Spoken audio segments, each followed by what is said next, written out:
You guys know where his face came from? You do? No? His face came from, there was some debate. We knew he was going to be inflatable, and we were wondering, should he have a mouth? You know, what was going to be sort of his face? And when I was in Japan, I was at a temple, a really, really old temple, 1,000 years old or something like that. And I looked up, and there was a bell. And this bell was shaped like this, kind of an oval, and there were 2 circles and a line through it. And so I took a picture of that and brought it back to the studio and gave it to our character designer. I was like, that's going to be his face. He's like, all right. But one of the things I wanted with Baymax that I thought would be interesting is to kind of challenge our animators and to not give him all the tools with which we express. And so that's why we decided not to even give him a mouth, so that he basically expresses with head tilts and eye blinks. But yet they were able to convey a whole range of emotions with that character. And also, where I found the character, because if you guys have ever read the Big Hero 6 comic books, there is a character named Baymax in the comic books. He looks nothing like this. It's a completely different kind of thing. And so I knew when we started Big Hero 6 that there was going to be a robot in the movie. And it was sort of terrifying because there's so many robots that we've seen in movies throughout history.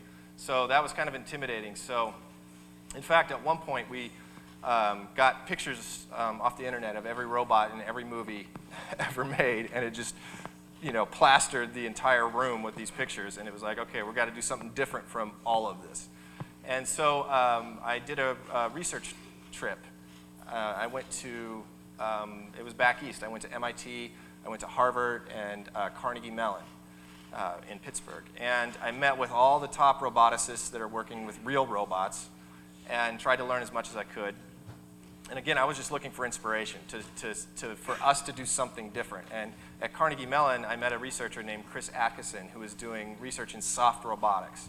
And again, this was probably maybe 6, 7 years ago, and I'm sure they've advanced, you know, exponentially since then. But at the time, he was working on, it wasn't even a full robot, it was just an arm that was inflatable with kind of a mitten hand, and it really didn't do much. I think it was sort of, I saw a video where it was brushing the teeth of his assistant. You know, that was about all it could really do. It was very crude, but the technology itself blew me away. The idea of a soft robot was something I'd never seen, and I thought, well, audiences probably have never seen it either.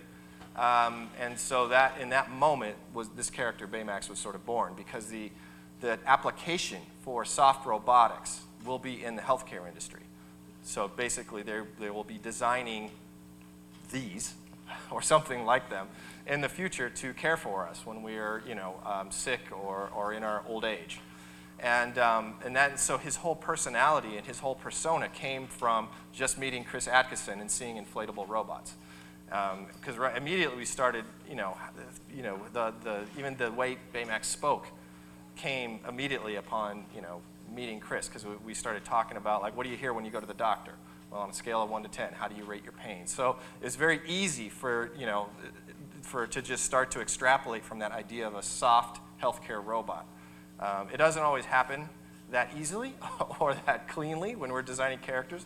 He was lightning in a bottle. Like, he came from that initial inspiration. He became who he was, and then the movie kind of had to catch up with him.